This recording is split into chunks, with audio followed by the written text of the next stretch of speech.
Wow, there's 3 rounds, 3 countries, and 5 drivers. And all can be decided here in the sands of Saudi Arabia. Ahlan, and welcome along to Jeddah for round 22 of the Breakout Racing League Realistic Performance Championship and the Saudi Arabian Grand Prix. We are here in the 14th largest country on Earth, one of which does not have a natural river, thus making it the largest country in the world without a natural river. That is due to the country's landscape itself, as 95% of the country is considered either a desert or a sub or mini desert. Today, however, the drivers will welcome the sand and a bit of rain as it hosts the first ever Saudi Arabian Grand Prix. Let's talk about the circuit then. The semi-permanent Jeddah Street Circuit runs along the coast of the city at Jeddah. There are 27 corners, 16 to the left and 11 to the right, which makes up the 6.2 kilometer, 3.9 mile circuit. There are 3 DRS zones, all of which will not be activated due to the intermediate conditions. That will be able to help into runs on turn 1, turn 22, and turn 27, which brings up the average lap speed to 252 kilometers per hour or 157 miles per hour, making it the quickest street circuit in Formula One history. Just like a week ago, Pirelli have once again brought the C4, C3, and C2 compounds to tire, with the C4 being the red-wooled softs, the C3 being the yellow-wooled medium compound, and the C2 being the white-wooled hards. And of course, the intermediates and full wets are also available because we're using them right now. It's already been a little bit of a interesting qualifying indeed. We haven't been out on the track yet. The drivers are getting out and going to start their out lap soon. Let's take a look at the championship then. Time is running out. Minico leads the championship, Junior Hunter to be exact. 41 points between the Red Bull and the Mercedes behind him, with Unsighted Port in third now. He jumps his rival Cookie up to third, with Cookie down to fourth. McLaren of Taylor in fifth. Right now, the championship could be still tonight. More on that later.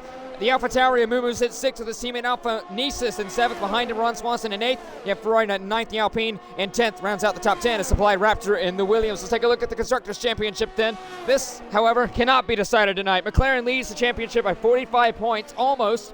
Well, a little bit more than a full race gap. Red Bull sits third, 6 points behind Mercedes in second place, with AlphaTauri in the wing in fourth, with 143 points back. They are now eliminated from championship contention. It's only the top 3. Alpine sit fifth, 116 points back from AlphaTauri, and 40 ahead of Ferrari. The Scarlet Red Ferrari, BX Ishigo and Entrona are closing in on the Alpine. Could they possibly make a charge for it? Aston Martin sits in the 7th position, and Alfa Romeo sit 8th, with Williams 9th, and Haas 10th. And rounding out the Constructors' Championship. Now I'm Heckhatcher, run alongside by Bois. Now, it's the fastest ever street circuit in Formula One history, one that rivals the speed of circuits like Monza and Spa-Francorchamps. But it almost seems like the words fastest and street circuit don't really go together. So how do you think these drivers really tackle this circuit for the inaugural Saudi Arabian Grand Prix? Well, curious how they're going to tackle this now with wet. We haven't seen this before. Didn't rain last night during the F2 race. We're supposed to get some. I don't really know. I mean, this is kind of sort of, with the high speed of a street course, it's kind of like a tunnel, and if you make one mistake, you're probably done. There is some runoff here, but not a lot of it. So it's going to be interesting to see how these drivers deal with these conditions. Well, speaking of no runoff, wow, that was atrocious. Speaking of no runoff, Entrona has already met the barriers. He's out of qualifying. The Ferrari is now going to have to try and do the best he can from outside the top 15. His teammate DX Ishigo, though, is on a flying lap, actually getting out of the way from Supply Raptor and the Williams. You saw that on the screen a second ago. It's funny we talk about both Ferraris, because those are the ones closing in on Alpine. We so happen to have the manager for Alpine with us tonight, so Hoopalicious, welcome to the booth once again. So now, obviously, like we said, that, out of the race and out of qualifying, almost, not, how did he not, wow, never mind. Supply Raptor somehow stays in the qualifying session, sorry to do that. I'm surprised he is not out of the qualifying session. Ruining my intro. But, Wow. I'm sorry, Supply Raptor had to crash. Blame Supply. Yeah, that's who I'm blaming. Don't actually. God damn it, Supply. No. Well, once again, it's kind of funny we're talking about the Ferraris, and 3 rounds to go. You're 116 points back from the AlphaTauri team, and with only one driver here tonight, with that being Crispy, it's kind of, actually, wait a minute. Yeah, he's in the car. Yeah. Wraith is in the, okay, so correction, 2 drivers in the Alpine. Kind of changed it out from when we were in the loading screen. So now you have a chance to go catch AlphaTauri, but it's very, very slim, as there are only 132 points available for the last 3 races. You have a 116-point gap to them. Would you be more worried about them or the 40 points that separates you from yourself? I think Ferrari. I think AlphaTauri should be worried about us, because I did a practice race with Mumu earlier, and I mean he was all over the place and crashing into the wall. So I need him to crash into the wall and into his teammate, and maybe there's a chance. Well, right now he goes provisional pole, so that didn't really sit well. So, like we said, now with the Drivers' Championship, Crispy, let's focus on that. He's in 11th position and not too far away from the top 10 as well. Alpine has had an up and down season ever since, Jared has left the car alongside Ferrari Nut. It's kind of been something you've been wanting more of. It's just the results can't seem to be a little bit out of reach, either that being mistakes or that being a little unfortunate circumstances. Do you think these 3 races can be a best send-off for Crispy and for Ferrari Nut? Obviously, he's not here for tonight, but there's 3 rounds, and Alpine needs to get the best he can. Do you think they can? I mean, right now, I don't think Ferrari Nut is at his most motivated, part of the season, but I think we have some plans coming up for next week, so I think people should be on the lookout. So, yeah. We'll be on the lookout. We will indeed. So thank you for joining us once again, the team principal of Alpine F1 team. Thank you. All right. So topping the timing sheets, Minico ahead of unsighted Port, the Red Bull ahead of the McLaren. Remember, this is a race that he could possibly clinch the Drivers' Championship. He's clipped the entry on pit road. He's off the track in the final corner, and I think he has something an issue with his car because he hit the pit wall pretty hard, but he still continues. Speaking of AlphaTauri, from a minute ago with Hoopalicious, they're now 3rd and 4th. So right now they're off to the bad spot down in Alpine. But one thing to look on and to touch on is this man in 11th. After the actions from a week ago, he's been receiving a qualifying ban. He will not take any part in this qualifying session. Cookie will start from dead last, which actually, thankfully for him, Etrona, unfortunately for him, the Ferrari, fortunate for the Mercedes, he's actually going to start behind him. Yeah, so we know 2 people that will be eliminated in this qualifying section. I guess the question is going to be who's going to be the one that's going to join. Pretty important here for Cookie with the qualifying ban with 3 races remaining. He's still within a shot of the championship, hit the 2 back. And if he's going to want to be in that battle going forward, he's going to have a really, really good night. A lot of work to do, though. A lot of overtaking. And that may be a very difficult feat, especially with, you see the DRS trains, there's 3 in turn 1, 22, and 27. But we've seen through a lot of races that the DRS train, if that forms, is very, very difficult to get through and make overtakes happen. So if that does happen, it's going to be a long night for the Mercedes of Boss Cookie. But remember, back to Singapore in the first lap, he actually went up a ton of positions into the top 10 from outside the top 10. So he could definitely make it happen. That charge is going to happen from lap 1. How far can he get up? Just depends how quickly he can work through traffic. I mean, we saw last week at Brazil, Deer Hunter was struggling to get through traffic, and a lot of that was because of the weather, but Cookie could be in the same problem. I think probably the best part of overtaking would be the 3rd DRS straight going in the final corner. That's where a lot of people went up to last night, took a lot of looks, so it'll be interesting to see if that correlates. Interesting indeed. The race session. Wow, my voice is dying. You need a drink of water. Apparently. The race session is dry, so that will be a factor. It certainly will help with DRS. I have to say, I mean, with one Mercedes starting in the back, this kind of really favors McLaren to kind of stretch their gap over Mercedes and give us a really good opportunity with Red Bull to overtake Mercedes and maybe close that gap on McLaren. Nico's on pole. Toneless hasn't set a time yet. So, actually, just invalidating his lap, going down into this banked corner, down in turn 13.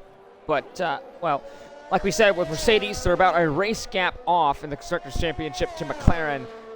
And with Red Bull 6 points behind them, there's 3 rounds to go, and right now it's going to be extremely difficult for these teams to close up, barring any disastrous occurrence. So I think right now, if a double podium for McLaren like there was kind of consistently as of late, especially a week ago, which, by the way, Cookie did not finish on the podium a week ago. That went to the AlphaTauri of Mumu. He went 3rd, with 1st obviously being inside of Port, but Taylor grabbing the 2nd spot. But if another podium double finish like that for McLaren could very well clinch this Constructors' Championship, with only 2 rounds after this to go. It might clinch it. If it doesn't, it might pretty much all but clinch it with how many races are left with 2 after tonight. Mercedes is very motivated. On inside port, he's what, 42? Yeah, 42 points out of the championship. So he's going to want to, of course, win this race. So we'll have to see what happens by the end of tonight. Well, one thing, hopefully for the McLaren's sake, is if there is a championship fight going down to the Emilia-Romagna Grand Prix in about a couple weeks' time, that he's not necessarily in it, because he said from him and his teammate Taylor Clan, both McLarens are not looking forward to the Imola Grand Prix in a couple of weeks, the season finale. So, honestly, it's kind of ironic to say this, speaking from the a driver's mindset of you never want to actually say, hey, I'm actually out of the championship. I'm glad that happens. But they kind of do, in a sense. I would assume it doesn't matter the racetrack. You would probably just love to clinch the championship before you go in the final race. It's just something you don't have to worry about. You can just get on with the program, get on with racing. So, and that's for both the constructors and the drivers. I'm sure Manico would love to walk away here with a 53-point gap over inside of Port and Deere and lock up the championship with 2 remaining. It's just, I don't think it's track layout based. At least from my opinion. We'll have to find out. And, well, interesting. Oh, interesting indeed. Okay, so I guess... Okay, never mind. He's back into the pit lane. I was watching what you were watching. I guess he wanted to make sure he put his setup in, which that is allowed. I'm guessing so. It is allowed. Yes, we saw what No Limit do that at Austria in Tier 2, so, yep. Correct. But if you were to set a timed lap, it would be a big, big consequence going the Mercedes way. And that's not what Mercedes wants in the championship. So you got to set up wording, and he's going to have to start from right now. As it stands, it would be P18. That's if Chile and Toneless Death can actually set flying laps, which right now it's not guaranteed, especially with the wet. Because, I mean, we're in the Middle East. We don't really expect the rain to happen. The drivers did not do much preparation for a rain qualifying. And I bet that's caught a couple off guard, one of them being Edronha. And Taylor Clan, I think he retired in the pits. I believe he did retire in the pits. It's kind of hard to determine what yellow sectors are what with people on laps and getting out of the way as inside of it as well as retired. Now So right now, the cut line, DXD Chico is the driver at risk, but everyone's behind him has yet to actually set a time, and that's actually, I believe, the Aston Martin of Luciano has no front wing. I thought it was Chile. I was wrong. Yeah, Chile. Where's he had a moment? Watching Toneless, he's about to begin his lap. Yeah, we had Chile join, so now we'll have 4 not make it into Q2 instead of 3.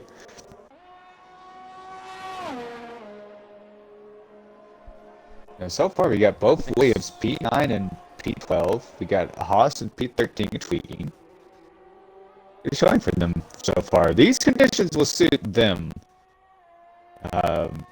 Unknown that they'll be able to manage in a race, be able to stay in the order. We'll see. Tweaking actually jumps ahead of Mean Fern.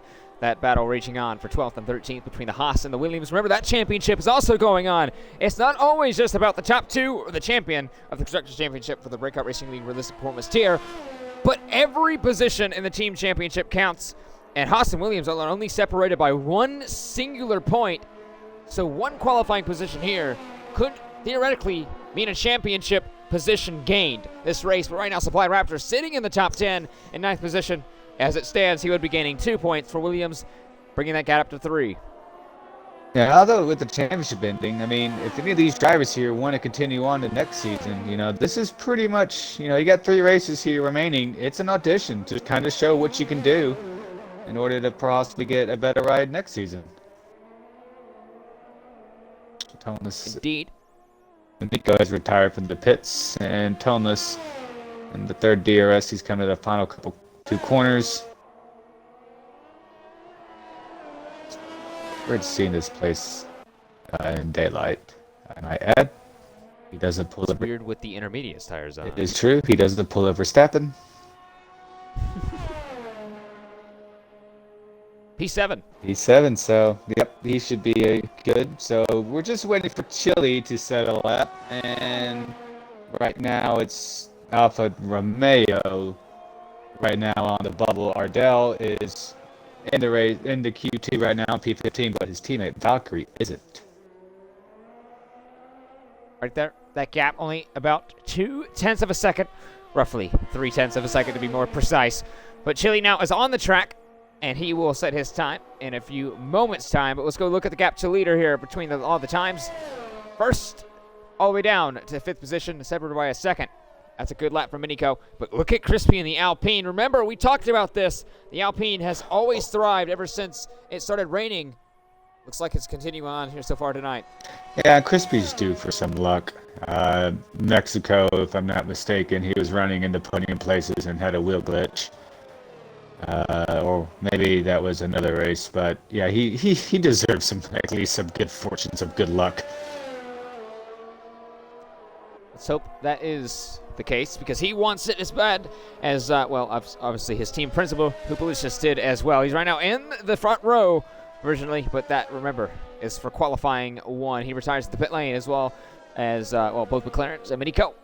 And, let's see how they play out through into qualifying 2. Chile right now, he's on a flying lap into the second DRS straight he goes. It's not obviously active, and it's now 13. See how it plays out for the Aston. He still has a decent amount of the track left to go. It very well could be a knife's edge away from putting it into barriers, because it's like that in the dry. Yeah. Much less in the wet. It's more like that in the dry, because everything's just faster and your mind just races, and you just have to kind of just flow it through there. You can't make a mistake. As Raptors retired, I believe that's in the pits. And a validation right now could actually seal the fate of Chile. He is trying to stay away from that. 50 seconds left to go in qualifying 1. The time has absolutely flown. We're about to be done with the first section of qualifying in the Saudi Arabian Grand Prix. Yellow flag in the first sector, that being an Alpha Tauri going a little bit slowly. Looks like they may be done. They're actually 2-3 respectively. They completed their lap. Alpha Nisus is 51 milliseconds off of pole position. Can Chile get up into the top 15? Can he get out of the bottom 5? He's 19th at the moment. He gets up to 11th with his teammate Luciano in front of him. Now the driver at risk is going to be I Am Tweaking. Both Alfa Romeos are going to be behind him. Ardell is invalidated. He's going to be rushing back to the line. He has a couple of corners to go. Valkyrie just starts his flying lap. He's not too far behind his teammate. So now, who gets out? Well, Tweaking unfortunately invalidated his lap, and he won't be able to do another one. So he's going to be sweating the next couple of minutes here. Does Ardell? No. Ardell didn't make it. Ardell does not make it. So can Valkyrie put an Alfa Romeo up into... No. Can he do it? Into the top 15. He does not. So now Tweaking can relax. It was very, very close for Ardell starting another lap. I mean, he only missed it by a couple of seconds. And Chile has crashed. Exit of turn 14. Wow. And he's now going to start 15th. Like I said, it is a knife's edge here in the wet. And Chile paid the price. I don't understand if he was up on his time. I mean, he was in a solid position spot, though. I don't understand, especially when both Alphas retired. He should have just backed off the pace. There's nothing to gain. Well, now he'll start from the 15th position. But qualifying 1 is done. We're letting for the drivers get back to the pit lane and get off the track safely, because they have now caressed the first time through this circuit in Formula One history, especially in the Breakout Racing League and the inaugural Saudi Arabian Grand Prix. Out of qualifying, both Alfa Romeos of Ardell and Valkyrie. The quali ban being applied to Boss Cooking. The Mercedes is going to hurt him, but he's going to start from 18th. It's not dead last, because Ed Trondheim behind him in the Ferrari will start dead last due to him crashing out in qualifying. But everyone else has gotten through, except for Chile, who crashed. He's going to start 15th. Yeah, and it will switch to Q2, but barring the rain stopping, the report I got said it's supposed to rain all through Q2, which means you go into the race, and I'm interested to see what teams do in terms of their starting tire. If anyone's going to do the alt strategy or not. We'll find out, because it could be very well the make or break of this Grand Prix. But Minico tops the timing sheets in qualifying 1 in the Red Bull with 2 Honda-powered cars behind him, the sister team. Alfa Nisus and Mumu, they're 2 and 3. Crispy in the Alpine, he sits fourth with Unsighted Port in fifth. Luciano sixth. Deer Hunter in the Mercedes to seventh. Tom Lestat, the other Red Bull, in eighth. Taylor Clan and Wraith rounds out the top 10. DXT Ishigo in the Ferrari gets into qualifying 2, along with both Williams, the Supply Raptor, and Meanfern. Tweaking in the Haas gets into qualifying 2 as well. But crashing out of qualifying being Chile, and out of qualifying 1 being Ardell, the Alfa Romeo, and his teammate Valkyrie. Boss Cookie, obviously, with a qualifying ban. And Etanona all will start outside the top 15 in the Saudi Arabian Grand Prix. Yep, so with Chile's crash, we'll have to figure out who's going to be the 4 that won't make into Q3. Track should be a little less congested now. Just a little bit. Yes. So what changes are they doing to this track in real life Formula One? As we're going to have a little bit of time. Where are they making the changes at in terms of safety? I have no idea, but Okay. I hope it's everywhere. I hope it is everywhere. Because, I mean, I was not a fan of this circuit. I mean, you've seen Star Wars, you know, when they're trying to blow up the Death Star in the, episode. Oh, yeah, that little narrow corridor. Imagine if that little narrow corridor just had some twisties in it. That's Jeddah for you guys. That's Jeddah. Yeah, that is Jeddah. Yeah, stay on target. Also, hashtag good luck. Crispy's the first one out of the pit lane. Actually, that is actually Medico, the Red Bull, ahead of him. Crispy's the second one out of the pit lane. Behind him is going to be the McLaren of Taylor Clan. So we have a couple of drivers already out on track, trying to maximize the amount of time in this session. We now go for qualifying 2. Who makes the top 10? And for the top 10 shootout for Paul. Interesting. Benito has a different number. He has 78. I wonder why that is. Man, you can't be changing on us, Medico. I know. You ain't the champion yet. No. Well, I mean, 78 though. I mean, what would 78 mean though? That's what I wonder if that was just a mistake. 78 Snickers bars, his favorite number. Ron Truex. He's a Ron Truex Jr. fan. There we go. There you go. For all NASCAR fans, there's a little bit of a shout out there. Or if you're a little bit more of a modern NASCAR fan, BJ McLeod. But anyway, back to Formula One. So now Medico will be the first one across the line in about half a sector time. He's going to still have to crest through the third sector as well. DXT Ishiko's left the session. That is not very good. So if you can get him back, that'd be great. But you see, I'm doing that as we speak.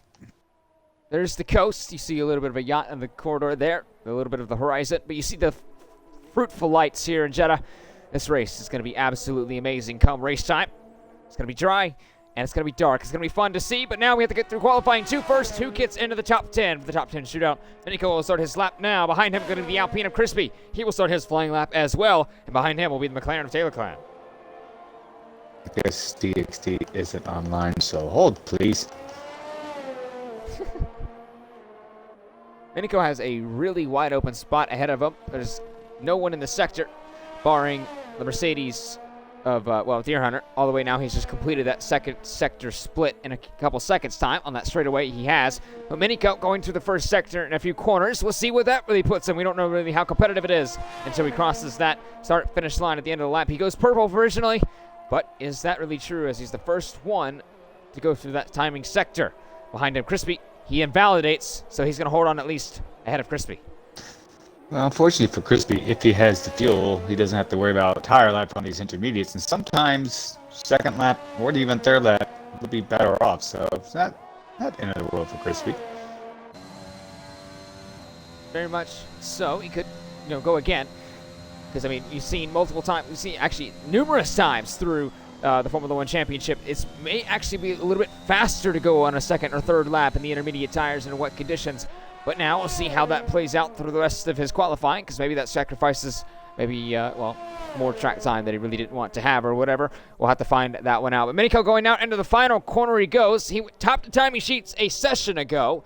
Can he do it again? Well, he's going to be the first one to the line to see what everyone's going to be chasing for qualifying 2 of the Saudi Arabian Grand Prix. Minico to the line he goes, and he does a 37.6. So roughly what? He ran a 38.8, if I'm not mistaken? Was that a Q1? Something like that. Well, I believe. 1 point. Unless I'm mistaken. I can't remember if it was a 37 or a 38. I thought it was a 38. Good lap for him. Taylor Clan goes about 8 tenths off of that flying lap from Minico. He goes to P2 provisionally. Unsighted Port has backed off of his flying lap, so he's not going to contest this one at a racing speed. Behind him is going to be the Alpina BRL Wraith on an outlap, and behind him is going to be 2 Honda-powered cars, an Alpha Tauri of Alphanesis, and the Red Bull of Toneless Death, who does look like he's on a flying lap. To the line he goes. Can he match his teammate? Unsighted Port once again backs out of his qualifying lap. Can he go into the front row and beat Taylor Clan? He cannot. He's behind him by 4 tenths. Still a good sign for Toneless. Got pretty much snake bitten last week. Qualified strong. Race really the first 2/3 of the race strong, and then circumstances outside of his control made him not get the result that he deserved. So let's see if he can get that tonight.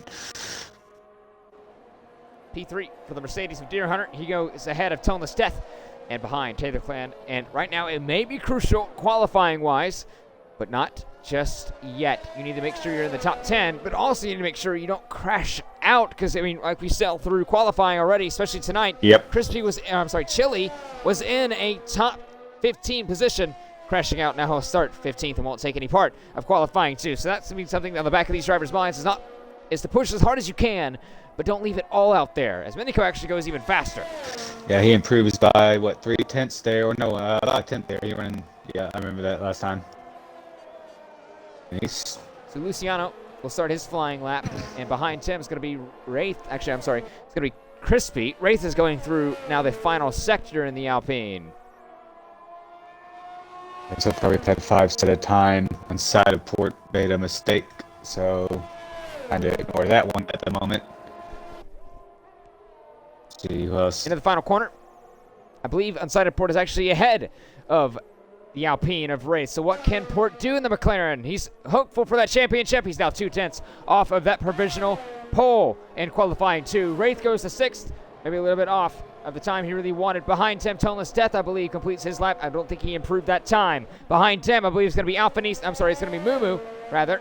And he goes up to 4th in the Alpha Tauri. Behind him is going to be the Haas of I Am Tweaking. He's invalidated, but behind him, though, is going to be the Mercedes of Deer Hunter. Is he improving on this lap? He likes street circuits. He goes up to 3rd. Crispy, unfortunately, has invalidated again. Now, talking to Bailey last night, he said that this place, when it comes to track limits, it is very tight. And so penalties could be a thing. Especially very well so. Especially in the drive, because as we've alluded to, going a lot faster. Oh, Crispy just about lost it. Or I'm sorry, that was right.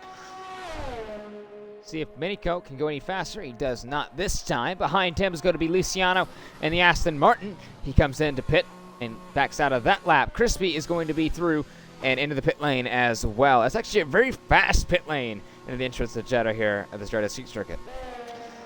It kind of is similar to Baku. It's not as fast as Baku, but it reminds me of Baku. Yeah, I think it honestly may have taken some inspiration from that Baku pit lane. You see it off to the left right there. And, well, thankfully, they made it a little bit slower. But that may come back to bite some drivers in the race time if they do try to take it as fast as humanly possible to try to negate the amount of time lost in the pit lane. Mumu is going to be the next one across the lap. He's gone extremely wide, I believe. Final corner. He may be on another flying lap, as he does not improve the time that time. Yeah, he doesn't have the field light on. I don't know if that does become active in qualifying, but we'll see. Deer Hunter and the Mercedes is down to 4th position because Alphanesis went to 2nd. Can he go up any higher? He needs to find a couple tenths. He does not on this occasion. Oh, behind him, though, I believe, is going to be Minico. He's throwing it in there. I thought the back end was about to snap on him. Well, he's giving it everything right now. And, well, that could be a good and a bad thing. We've seen it from Chile. And Minico goes even faster. Wow. That is a 5 tenths improvement. That's almost a 37 flat for the Red Bull of Minico. That's a really good time. I think Minico is trying to make a championship statement. He knows what he has to do. I think he would not do nothing more than win this race and lock this up tonight. And with one of his rivals starting 18th, it has the possibility that it could happen. Very well could. Yellow flag through the second sector. I believe that being a Mercedes letting one through. Meanford, he goes up to the line and goes into the 10th position, meaning we now have 10 drivers setting a time. We have Luciano, DC, Shigo, Supply, Raptor, and Crispy all outside, but all have yet to set a time. Raptor is on a flying lap, and Crispy and Luciano are on out laps, and Raptor's already invalidated at turn 1. I know what's more Long annoying. way to home. It's a long way. I don't know what's worse, invalidating on the first lap or the first corner or the last corner. Final corner. Yeah. Yeah. I mean, I would argue the final corner. Yeah. Because, I mean, it's the lap you're on now and the next one. That's weird. What's kind of weird, though, like, you pick a track here, if you invalidate on the final corner, you could just go in the pits. Singapore, though. That is true. Singapore, you're kind of screwed, too. Yeah. That is a very iffy, to say the least, pit lane yellow flag that through the middle sector. And the final sector, I believe that being a Red Bull letting and McLaren through. I think it was Alpha Nice just letting, I believe, the Aston Martin through. Well, Luciano invalidates a couple of corners later. Raptor is obviously still invalidated. He's going to go back to him and start a flying lap if he can. Crispy, I don't know why I keep mixing those two up, are in the, well, now he's into the second sector. And the Alpine obviously trying to get a time on the board as well. Yeah. Oh, Manika. Oh, never mind. I was like, he's retired. Oh, never mind. Pit lane retirement. Luciano has invalidated. This track is kind of a driver's track, in a sense. You know, I mean, the flowing nature of the corner really, I guess, suits some of the drivers that really likes it. It almost is kind of like a roller coaster if you think about it, especially through that semi-banked corner of turn 13. And by the way, purple in the second sector goes the Alpine of Crispy, so he is on a flyer. He just needs to make it through and negotiate the final sector that, almost hits the wall. I swear he was drifting through the corner. Now he just needs to come at home. Only a couple of corners to go. I think you're at the point to where this track, you just gotta just throw it in there and see if it sticks, and you know, it's gonna be. I mean, conditions here are a little bit worse because it's raining and less grip, but I can't imagine what's gonna be in the dry. Good lap for Crispy. Well, Crispy goes up. Yep, he goes up to 8th position ahead of his teammate Wraith, so into the top 10 provisionally.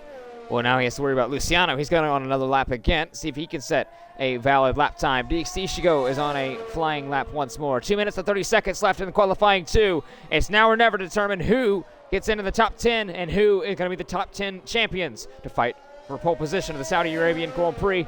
10-horse race. More so, 10-horse qualifying. Up next. Yeah, I believe Luciano and DXD are on laps. And Supply is on his out lap.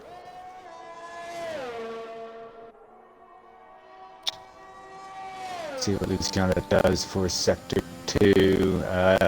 He's not set a time, so we wouldn't know. This corner is very, very difficult. You see that curve on the inside? Can very much catch a driver off guard come race time, and we could see a mega moment there as we saw from Crispy and the Alpine just a moment ago. But into the final corner for Luciano. Now he needs to get up into the top 10. He's been doing well as of late. A lot of front wing damage who's that from? all over the track. That's from an Alpha Tauri, I believe that being Mumu. He's down to the pit lane. Luciano crosses the line up to 8th. Now Wraith is the driver at risk. I Am Tweaking is the first one eliminated from qualifying 3. But Mumu right now, no front wing. What happened to the exit of turn 27 for the Alpha Tauri? He might have caught that exit curve. I saw it as well. I mean, I saw the aftermath, but none of how it happened is, Tweaking's gone off, and he won't have time to set another lap, unfortunately.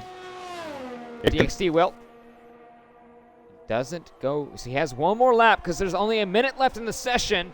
Can he get his Scarlet Red Ferrari up into qualifying 3 for the Saudi Arabian Grand Prix? Remember, we hinted at about a week ago, the Ferraris may not be necessarily the best situation here. Meanfern was on a lap. It was about 4 tenths up, and then he just invalidated, so he will not be joining. So it might come down just to DXD here. Raptors through the middle sector. Yellow flag for the Haas in the second sector. Meanfern actually could theoretically get another lap in. He will actually make the flag. So he'll go for one more. 17 seconds left to go. Right now, it's now or never because no one else is going to make another run. Mumu retired in the pit lane. Wraith is invalidated. He's done. There's nothing he can do to fend off the charges of those behind. The Aston Martin of Luciano, he's behind him. He right now is technically in danger. As you see, both Williams and the Ferrari of DXT Ishigo, if they improve, he may be out of qualifying too. Let's see if he can go to the line and improve his time. He's in 8th position, Luciano. He stays 8th this time. Behind him is going to be, remember, the stricken Alpine. Who invalidated. So Wraith right now is the driver at risk. Behind is going to be Haas of I Am Tweaking, who's also invalidated. It's going to be down to the Ferrari of DXT. He's up. He's improved by 1.5 seconds. He could get in here.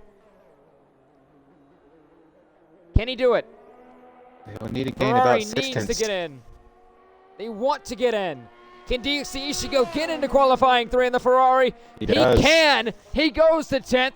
Tweaking retires in the pit lane. Wraith is now the first one eliminated from qualifying 2. He's outside of the top 10. But can Raptor and the Williams put himself into the top 10 in qualifying 3? He cannot. Might come down to Meanfern. I don't think he has the pace. No, he does not. He's only improved by 2 tenths. So he won't be able to improve into the top 10, so we'll have Wraith, Supply, Tweaking, and Meanfern. And combined with Chili, who crashed at the end of Q1, now to advance into the top Q3.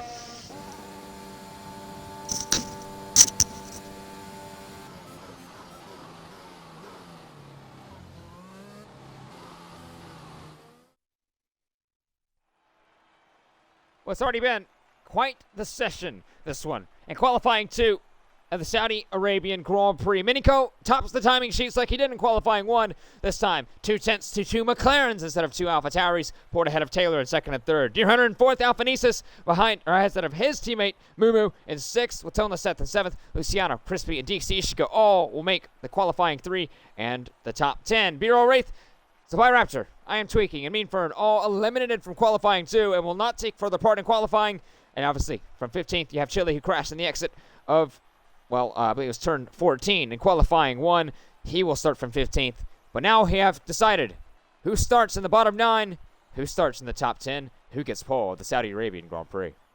Well, one thing for certain is they'll all have equal footing with fade or rain. They'll all be on inters, so let's see a surprise. But Manico has been pretty much on it from word go, so he's got my money at the moment.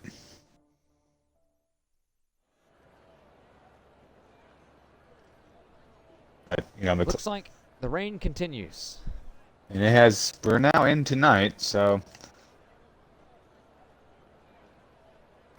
And I've heard out first. I've heard that it's not supposed to improve, i.e. weather-wise. We got a McLaren leaving. And Manico's not leaving, or I can't tell. Now we got a Red Bull leaving, Mercedes leaving. That's the Alpine of Crispy.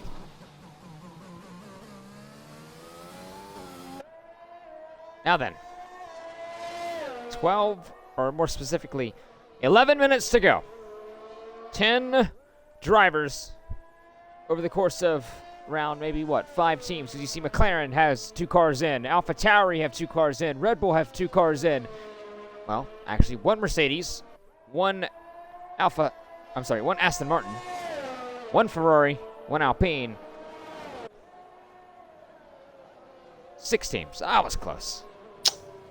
That's alright, buddy. We have 6 on track of 4 still waiting in the pits. That's rough, buddy. I said it's alright. Yeah. Made me think of another pop culture reference. If you got it, you got it. Well, Hey, I was in that same seat last night. Trust me. Sometimes your words just go everywhere. You just gotta go with it. Hey, the button's live. yeah.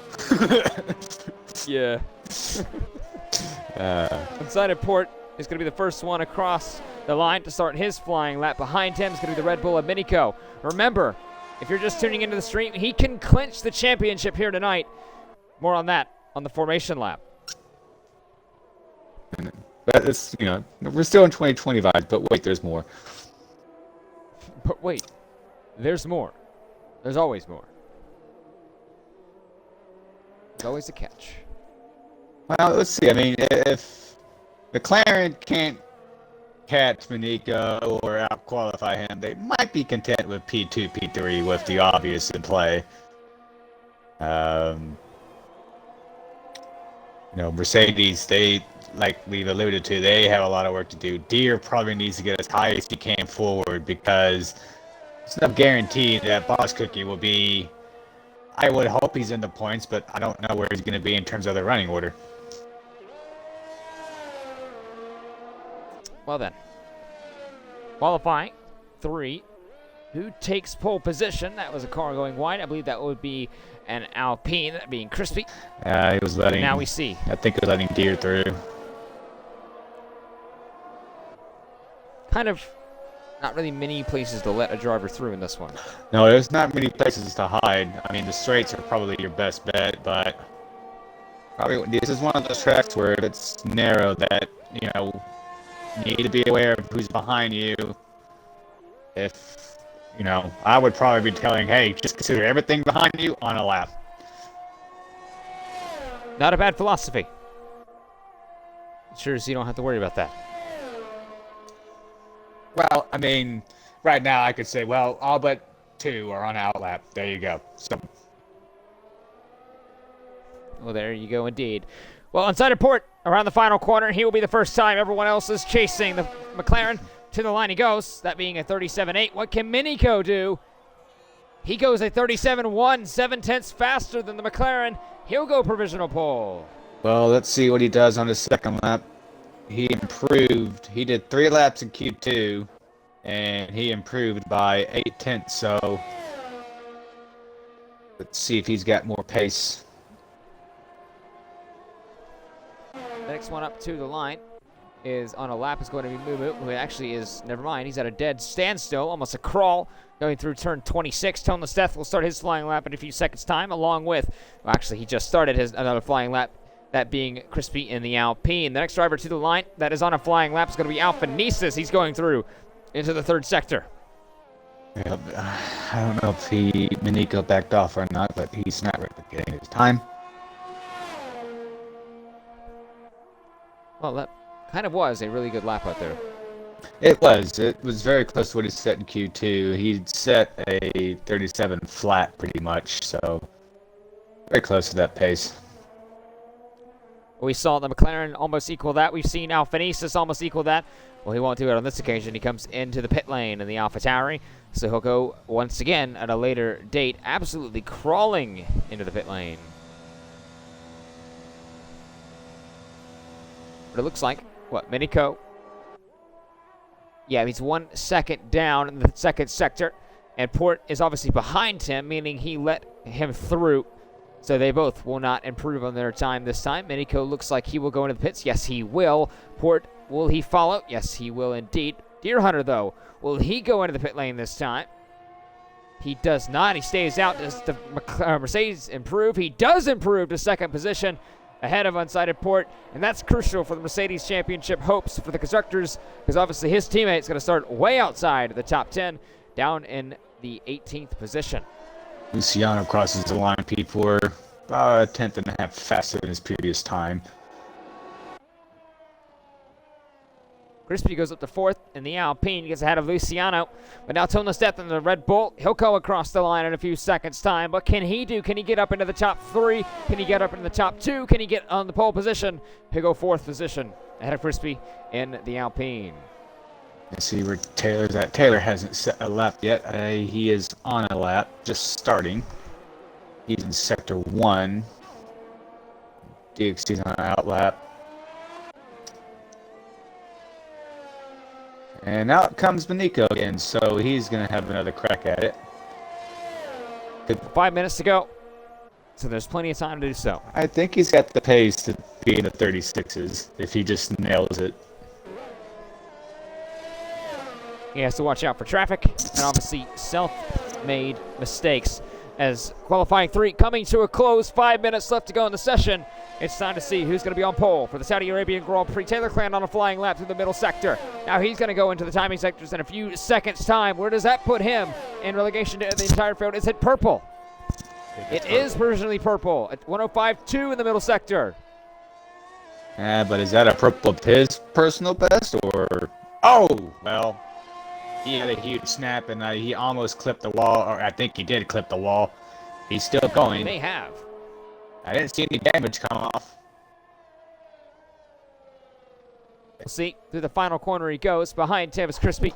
Sliding his McLaren through the final corner, Taylor Clan is. And he goes into the pit lane, so yes, he did smack the wall. Yeah, so he'll quickly get a new wing change, most likely, and he's got the time to set one more lap. Speaking of setting one more lap, the Xishiko is on another flying lap. Alphanese is going to start his flying lap this time. Taylor Clan is going to be the pit lane. Luciano Crispy, both are on flying laps at the moment. Port Minico, both on out laps. And it's time to go. Taylor Clan in the pit lane. Thomas Death, Mumu in the pit lane, along with Deer Hunter. 3 minutes and 40 seconds to go. Who's on pole? We'll find out soon. Minico right now is just starting his lap. He'll have enough time to do 2. Plenty of time to do 2. Yep. Looks like DXC should go. Oh, a big wibble from Alex Venesis through the end of the first sector. 34.81, or 34.871, I should rather say. But DXC should go. Looks like he backed off. Yeah, he's not set a time yet. What's Minico do in the first sector? 2.5 tenths. 34.5. 2.5 tenths up. This is a 36 right here if you can continue this lap. It might be a low 36. The lap of perfection. The lap of the gods, rather. Is it possible? Is it on the cards for the Red Bull and Minico? And a race where he could arguably win the championship right here. Well, his rivals are second and third right now. He's going to need a little bit of help. As it stands right now, he would not. It would carry on a week from now to the Abu Dhabi Grand Prix. But we'll find out. Purple in the second sector. Is that a session purple? We'll find out soon. Alphanese is going to go to the line this time. He's a half a second faster. He goes to second. And Alphanesis. But what can Minico do? Because that second place right now for Alphanesis looks pretty impressive. Looks how close he is to Minico.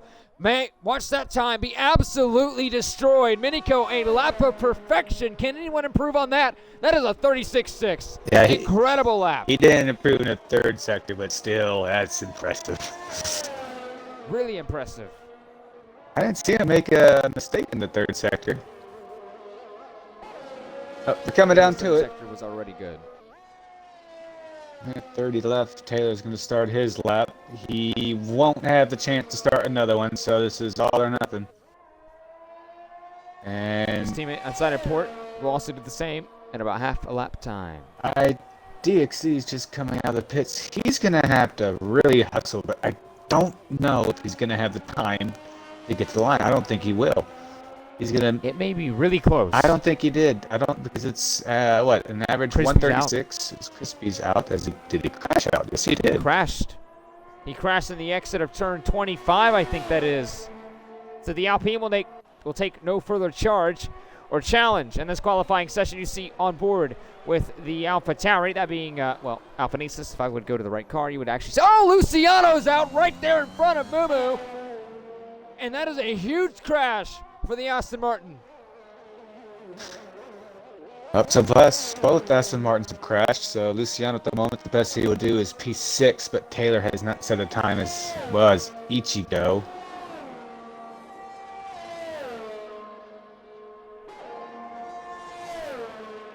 Purple Sector 1 for Taylor Clan. It was purple in Sector 2 as well. Keeps out the wall this time. He's going to get a tow here from DXD.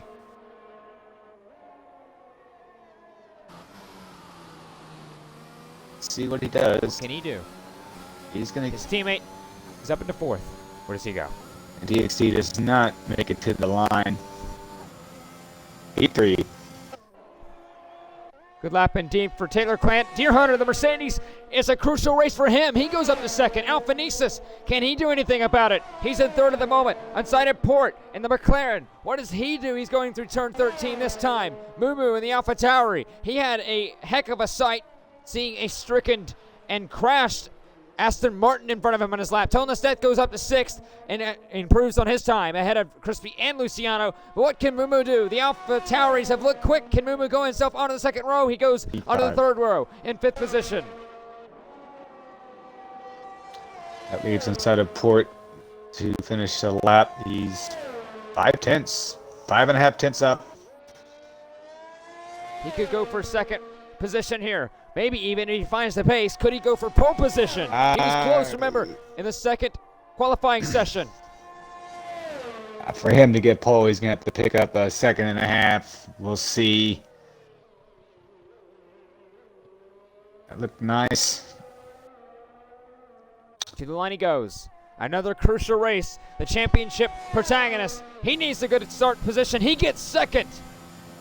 Right alongside his rival.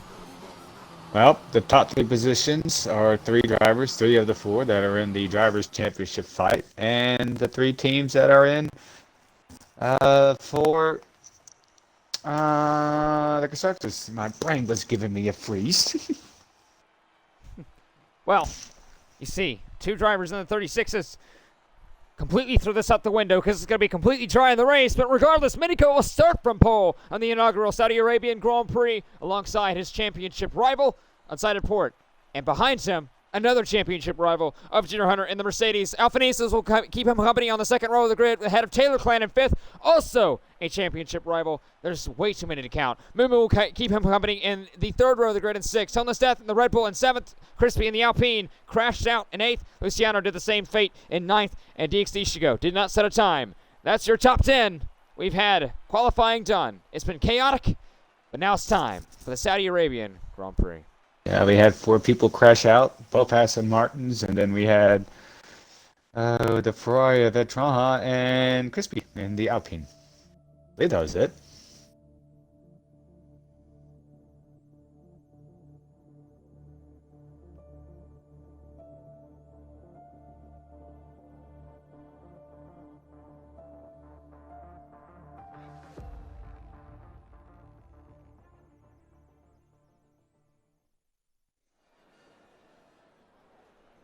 So then, it's dry, and it's the Saudi Arabian Grand Prix.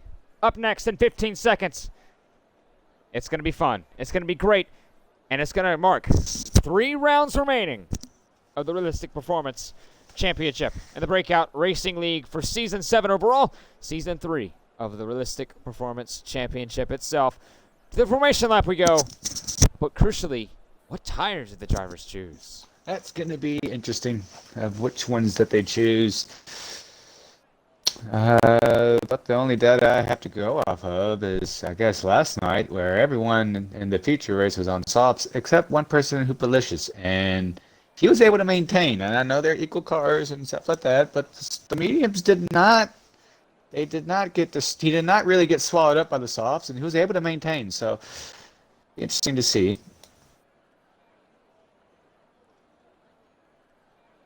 Well, we'll see indeed. And I see red ring compound tires for the top 3, mediums for the McLaren of Taylor Clan. McLaren has done a split strategy. Looking at it, yep. So top 4 on softs. Actually, everyone in the top 10's on softs except Luciano and Taylor Clan. As Tregan's been disqualified with That looks like Maybe BRL Wraith. I want to say Wraith. It is Wraith, so, or no, he's just not been going. What's happened there? So I wonder if Wraith didn't go on a formation lap and if tweaking hit him as. Well, that's why. Okay, well, I don't know if I have him this. Let's see. Wait. Interesting. We'll get him back into the session. But 25 laps of the Saudi Arabian Grand Prix. The tires, probably can say the C4s, the softs can go around 15 laps or so. The C3s can go about 20. The C2s, they can basically go the entire race from about 25 to 30 laps. So if someone has to put on those hard compounded tires, they're not going off of them. Like I said in the Drivers' Championship, there's 5 in the fight. Minico, to win the championship, needs to outscore Port by 11 points. If he scores by 10, it goes down to a tiebreaker, which Port wins because he has more wins than the Red Bull. But he needs to outscore Deer Hunter by 12 to eliminate him from the championship fight. Anyone out behind that being obviously Cookie and Taylor Clan, are going to have a long way to go as well. They could very well be eliminated from the championship fight as well. The Constructors' Championship, it will not be locked tonight, but there's still 3 teams in contention with McLaren, with Mercedes, and with Red Bull. Right now, McLaren leads it by 45. Red Bull's only 6 behind Mercedes. It is a lot of points on the board. 132 left to play for in the Constructors' Championship. And only after this race, 52 left to play for in the Drivers. Right now, there's 78. So now, we go from the formation lap. Now on board with Etronha in the Ferrari as he's going to go approach his grid spot on the 19th position. I think the I driver. cannot wait for this track. Yeah, well, the driver that we have to watch here is tweaking. He's going to be on cold tires. And is that going to cause ones behind him an issue? Well, that we will have to see. You've seen Tweaking softs will be a little bit cold. Well, hopefully the sand and the friction and the heat, humidity, and tenacity of the Saudi Arabian Grand Prix can help us up. It can warm us up, especially in the championship. And it's lights out and away we go. And a really good reaction off the start from the Mercedes at Deer Hunter. He's almost alongside, downside of Port, almost putting an Alpha Tower in the wall, being inside of Port. Alpha Nice is having an incredible start, but it's going to be Minico from Deer Hunter from inside of Port. It's going to be wheel to wheel down to the turn 3. Then we side by side back in the pack of the Port is going to head. Oh, there's a crash, I think. Almost cars in the wall, and it's going to be 2 or 3 abreast. Taylor Clan goes up a couple positions. Mumu ahead of Deer Hunter. Deer Hunter's still on like a rock. Tonless Step to 7th. Crispy around the outside of Luciano and DXD should go. They're still side by side. Absolutely incredible racing for the mid pack. Minford is ahead of Ian Tweaking, and Cookie's up to 14th on the first sector. I think Deer Hunter and one of the McLarens made contact going into corner, the 4th corner. And that's why Deer dropped some positions. See if he's got any damage. I don't think he does. A lot of action going on. Luciano getting past Wraith. Etronha getting past Sublime Raptor. Oh no! Ardell's around. Contact. Chili and Cookie are in it as well. No front wing with the Aston Martin, and maybe a bit of rear wing damage for the Mercedes. Well, we're going to find out real quick with how twisty this track is if Boss Cookie does have damage. He's caught. Oh, off the track you see Chili as well. Yep. Boss Cookie gets by Valkyrie up to P12. Oh no! Mumu's around. Maybe a little bit of contact between him and Taylor Clan. Hino goes around. Minico leads from Alpha Nice from Port Deer Hunter. Toneless Death up to 5th. Crispy Taylor Clan now battling with the Alpine and the Ferrari of DXC Shio. Down in the turn 1, DXC go really defensive on the, Aston Martin behind, who's not really close enough. Crispy wishes the McLaren wasn't close enough. He stays ahead of Taylor Clan in the turn 1. The yellow sector is out for Ardell, who stopped. I guess he couldn't get it going. Oh, he's having an Austin Powers moment here. Now he gets going. Not a good start of the race for the Alfa Romeo of Ardell, but look at Crispy on the back of Toneless Death, almost pushing the Red Bull down into the hairpin of turn 13 that is banked. You can go around the outside of someone here. It's quicker if you carry the momentum up. Toneless Death stays ahead this time. Mumu gets past Valkyrie. The battle for 12th carrying on to the back. Yep, so far, Manico's opened up to a 1.4 second lead over Alpha Nice inside of Port. Oh, barely hanging on to that 1 second. Deer's back up to P4.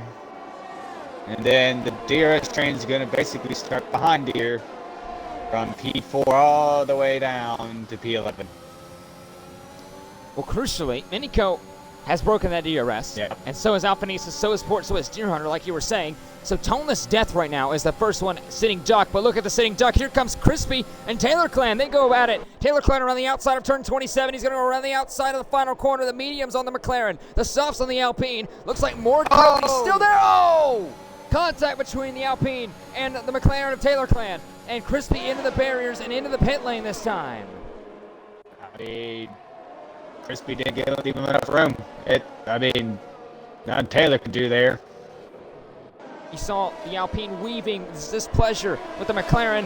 He'll have to look at that replay back. We could see a steward's inquiry going on. But Taylor Clan now holding up a little bit of a train here. DXD Ishiga, Luciano. Look at Boss Cookie up to 10th. Maybe he doesn't have rear wing damage, and if he does, it's only slight. Wraith is now in the top 10 as well. Mumu behind him, and 11th with Valkyrie in 12th position with Ed Tronha and 13th. But Crispy in the pit lane for mediums. Well, if he would have left a foot room, he wouldn't be swerving out of disgust and pitting. So there goes that. There goes that indeed. Inside of Port has gained about half a second, if not more, on Alphanesis, that last sector and a half. What has happened to the Alpha Tower? Because he's lost a significant amount of gap. But Deer Hunter's also lost that same gap in relegation. Maybe Port has had an incredible middle sector. Trying to see maybe if Alpha Nice made a mistake, and I don't see any damage. So could have had a moment there on the track. All this behind Nico. See Toneless Death trying to get in that 1 second gap. By the way, the DRS, the drag reduction system, is activated. It has to be only active if you're within 1 second of the car in front of you, which Cookie does have the DRS. Look at this, they're almost 3 wide going down in the turn. Number 27, and Cookie gets ahead of not only 1, but 2 cars. Gets ahead of DC Chico and Luciano. But those two are going to be fighting at it, wheel to wheel down the main straightaway. It looks like Luciano, with that Mercedes-powered engine, will have the advantage over the Ferrari of DXD Chico. Yeah, but DXC's done a good job of just staying in the top 10. He started 10th and he's maintained 9th, so good for the Ferrari. Reversal. Speaking of one Ferrari, the other one gets past Valkyrie. Up to 12th goes Ed Tronha. He started, remember, from the 19th position on the grid. He's up to 12th. Well, we talked about it earlier with, we had Hoop on here. Ferrari is Alpine's main challenger, and DXD, well, commentator's curse. He gets a 3 second the first one, but we'll see what is if penalties do get added on to throughout this race. But could be an opportunity for Ferrari to eat in that gap a little bit. As of right now, Alpine would gain 1 singular point, and by doing so, that would pretty much lock the constructors for Alpha Tauri in the 4th position. But right now, Taylor Clan and Toneless Death, they're going at it. And not too much separating these two. Toneless Death will grab the DRS from Deer Hunter ahead of him. He kind of been narrowing that down. Meanwhile, Deer Hunter lost about another second or so. The McLaren of unsighted Port. The DRS once again activated for Toneless Death in the Red Bull and for the McLaren of Taylor Clan. He'll go to the left-hand side this time. He may get Deer Hunter here. It's going to be close. He may go for it. He does go for it. He backs out of it. He thought about it. Down the inside once again regardless. Still side by side with the two, but up front, unsighted Port may actually go for the move. On Alphanesis into turn 1, he does go for the move. Side by side around the outside. The McLaren will go into second. That's where crucially he needs the championship rival, and Cookie's in the pit lane. Interesting enough, he's getting a front wing change, so he must have gotten damage or slight damage, and he'll go on the mediums. So right now, Cookie's championship looking like it may be over. If you get a safety car, though, then he could be right back in the mix. Right now, Cookie is 52 points off. He needs to not lose any points. And more specifically, he needs Minico to not score any points and him to win the race. Right now, that looks pretty unlikely. Same with Taylor Clan. Taylor Clan actually may be out of this championship fight at the moment. I think by end of the night right now, it's looking that only Unsighted and possibly Deer will be in the fight. As it stands, Deer Hunter gains 12. Minico gains 25, unless he goes fastest lap.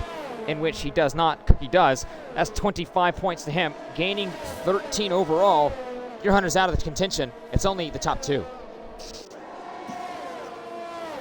And what the gap would be between Manico and Saudi Port would be now around 50, so 48. 48, so yeah. Closing in. Speaking of closing in, Deer Hunter on Taylor Clan. These two are going to go at it. Taylor Clan all the way to the inside, almost in the pit lane. Alfanisa swaps with Unsighted Port. To the right side, Deer Hunter will go, but the DRS will swap and get ahead of the McLaren down into turn 1. The Mercedes goes back up to 4th. A lot of shuffling of around of positions. What's going on back here? yeah, let's take a look, shall we? Who's made up some ground after having his issue. Well, Mumu kind of stuck behind DXT Shiga at the moment. He's absolutely struggling. The Ferrari going a little bit wide. Almost collected the Alpha Tauri. That was almost mega. But now Mumu goes up ahead. DXT Shiga will grab some DRS down into turn 13. That might win Overtake of the Week. Very well could. That was tight. I didn't think that was going to stick, if I'm honest.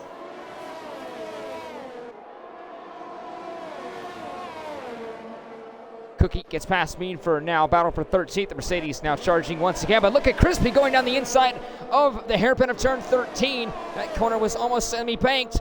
And look at Crispy making that move stick and utilizing that banking very nicely. Cookie's now trying to close in on Valkyrie and the Alfa Romeo. He will grab that DRS this time, but he won't even have to use it. He's going to go on the left-hand side and through on the Alfa Romeo. Look at Crispy following suit. He almost looks for the move. Yeah, Crispy's he's driving a little bit angry, I can tell. Well, Port gets past Alphanesis once again. They swap around, but look at these three. Deer Hunter gets past Taylor Clan. Momentarily, Taylor was ahead of the Mercedes of Deer Hunter. I and now he'll wonder, go to fourth. does Deer have a problem? He is losing a lot of time right now in P4. He is losing a lot of time. Cookie's gaining a position. Now Edronha has gone behind the Mercedes. 17 seconds, the gap between him and points. That being BRL Wraith. Crispy's not too far behind. He could be under pressure here. But speaking of under pressure, Taylor Clan on Deer Hunter is not close enough this time. Yeah. See, just being patient. I think Taylor probably might want to think of the long game, being on the mediums. Or probably reaching the part where the softs are more degrading than the mediums. So possibly so. Valkyrie, another 3-second time penalty. That being, I believe, his 6 seconds. We applied to end of his race time for multiple warnings to track extensions. Here comes Alphanesis, this time with DRS. Will he stay behind? He does. He unactivates DRS, crucially to stay behind inside of Port and grab DRS on the main straightaway. But Deer Hunter has a little bit of another problem here. Taylor Clan passed through again. Now he's up to 4th. The McLaren, Ardell in the pit lane again. yeah, but will he be able to hold it off? Quick and easy move. Alphanesis on unsighted Port.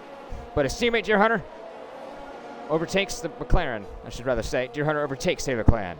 Up to 4th he goes again. These two seem to be swapping around. Toneless Death is kind of sitting in the wing, hoping something can happen. Ardell goes on the hards. That's the first one onto the C2 tire tonight. It's kind of a weird kind of game. You know, the third DRS rate is long enough where you can get by the car, but it's like, congratulations, but you just won another DRS rate. So, as long as the car that you just passed gets a good exit, and that's going to really affect things now. Well, he's going to go for it regardless. Around the outside of 13, Deer Hunter stays it in. Almost contact between the two Mercedes-powered cars. The McLaren on the right, the Mercedes on the left. Side by side through and into 14. They're still wheel to wheel. They're leaving Toneless Death. They're now outside of DRS range. And Deer Hunter blinking. They're still wheel to wheel, side by side again. Deer Hunter off the track. And McLaren and Taylor Clan will stay ahead of the Mercedes and Deer Hunter. Right now, this is just losing them both time. It's losing them time. I mean, they're now 7 seconds behind inside of Port. But crucially, Taylor picks up a 3-second in that, and that might be a factor come later on in this race. Deer Hunter will go at him again. Will he make the move down in the turn 27? He backs out of it and does not go for the move. Trying to look for DRS. Taylor intentionally goes wide. And he grabs the DRS, I think. Yes, he does. So the McLaren will have a chance to stay ahead of Mercedes and Deer Hunter. And he will. This is a clever cat and mouse game at high speed. It kind of is, really, I should rather say. It's just nothing but high-speed chess. Yeah, exactly. Like, they don't want to be the lead car coming to the front, the start-finish line straight. See Deer Hunter just kind of trying to stay with Alphanesis, now within 0.3. Outside of port, got back around the Alpha Tauri this time. But look down the inside. Oh, look for the move. Took a look. The Mercedes of Deer Hunter. Almost contact between. Oh, big snap. And Valkyrie's out of the race. Is that going to trigger a safety car? Well, no, your tires in the pit lane. But look at these two. They're still absolutely pressurizing each other. Almost, you saw Deer Hunter actually touch the back of Taylor Clan a couple of corners ago. Well, here comes the next round of chess. These two absolutely duking it out, and the DRS is up again. The two Alphanesis and Port will go at it again, but Deer Hunter and Taylor Clan have been the most entertaining of the night. We'll see what Deer Hunter make for the move down inside of 27. No, he does not. He'll look for the better exit, but Taylor Clan is going to be the first time he's actually been one of the lead cars in a couple of laps time. Deer Hunter will make the move. He's using the battery. So is Taylor Clan. He has the DRS, but it looks like he may not be close enough this time. Toneless Death will go into the pit lane. He'll try to go for the undercut. And down the inside, look at the move. Deer Hunter absolutely against the wall. He makes the move, and Taylor Clan will have to wait for it. But no, almost sliding into each other. These two absolutely sending everything they have, attacking with every possible chance. Every inch of the track is not being unturned. These two want the position. I'm going to say this, the driver that might win out of this, it could be Toneless. He's doing the undercut, and with these two battling, he could jump. I mean, Taylor Clan's not his rival right now, but he could get ahead of Deer Hunter whenever he pits. I mean, the undercut, as long as Toneless Death does not catch any traffic, which ahead of him is Crispy in the Alpine, about 4.5 seconds up the road. Maybe when these two pit, well, Taylor Clan, remember, is on those mediums, so he will be on the soft compound tires a little bit later on. But Deer Hunter, when he pits, he may get undercut by the Red Bull of Toneless Death. That's when you pit a little bit earlier using that, fresh rubber you have from pitting. And we'll see if you can try to lap a lot faster than the guy you're racing. Well, Deer Hunter will have to be forced to use the overcut. But Alphanesis will go for the move once again on inside of port. Once again, we're playing chess at about 180 miles an hour. Stays behind him down into turn 27. But Taylor Clan will not do that. Over on the outside, he'll stay ahead. And this time, going into 27, will lead once more like he was a lap ago. Minico pits from the lead. Inside of port will be your leader. But will Deer Hunter pit this time? He does. Yes, he will. One thing that might help Deer out is he's had, as we have a yellow sector that is Mean Fern around. He gets it going. Toneless has been stuck behind Crispy. So these two, they've caught DXD ahead. Crispy actually hits the barriers. Toneless will kind of using an enticing move as Crispy goes into the pit lane for a front wing change. DXD Shigo is going to the front wing change. And Crispy, I believe, yes, he will. He will retire in the pit lane. So the Alpine of Crispy is done on lap 11 of 25. We're about halfway already in the Saudi Arabian Grand Prix. And look at this. Toneless Death is 5 seconds behind his teammate Minico. About 11 seconds behind his teammate Minico. Yeah, he did. That battling that he had to basically he had a front row seat for it really hurted him. But he went ahead and actually undercut Deer Hunter. Yes, indeed he did. So, job well done for him. Now we'll see where it shakes out when Taylor pits. Right now, Taylor's teammate inside of port, they're still out, along with Alphanesis as well. So will they go in this time? Alphanesis goes in, so will Unsighted Port, kind of coasting in the pit lane. Oh. And he's still sped into the pit lane. That is going to be a killer. Because you can't get that removed. So you can either accept it when you pit next, or that's the time that's going to be added. Didn't it look like he got that penalty before he crossed the white line? I wasn't paying attention to that. It looks like he got a 5-second time penalty way before that line. So if he does not serve that 5 second, he could get that removed. Yeah, but now you put yourself in a box here of the risk. What if the late safety car comes out? That is true. Minico on Wraith this time. Not making it easy. Oh, contact between the Alpine and the Red Bull. The Alpine's around. It looked like Minico gave him enough space, but we'll see how the stewards after the race decided.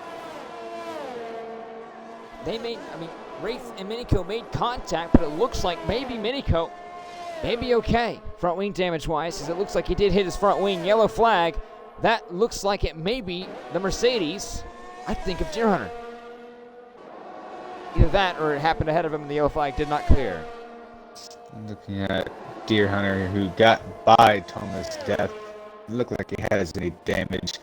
One thing I noticed inside of port is he went to hards. Everyone else that's pitted has gone to medium, so interesting to see how that transpires.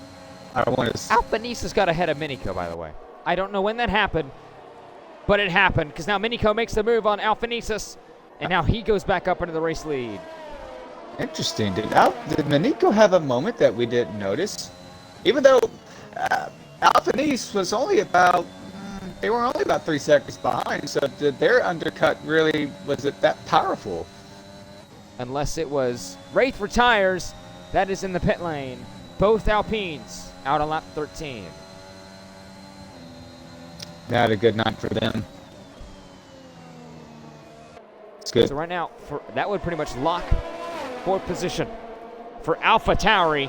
So they've had an incredible season. They were second at one point in the championship constructors-wise. They'll come home in the fourth position. So good season for AlphaTauri. And well, now it's up to who gets the top three and who gets everywhere else. Watching Minico, who would be the leader once the cycle pits begin for Luciano and Taylor. They've not pitted, they've been on the alternate strategy. We've seen kind of Alphanese kind of sort of play the Red Bull family team guy. Not really holding up Minico or affecting his championship as they get by Luciano.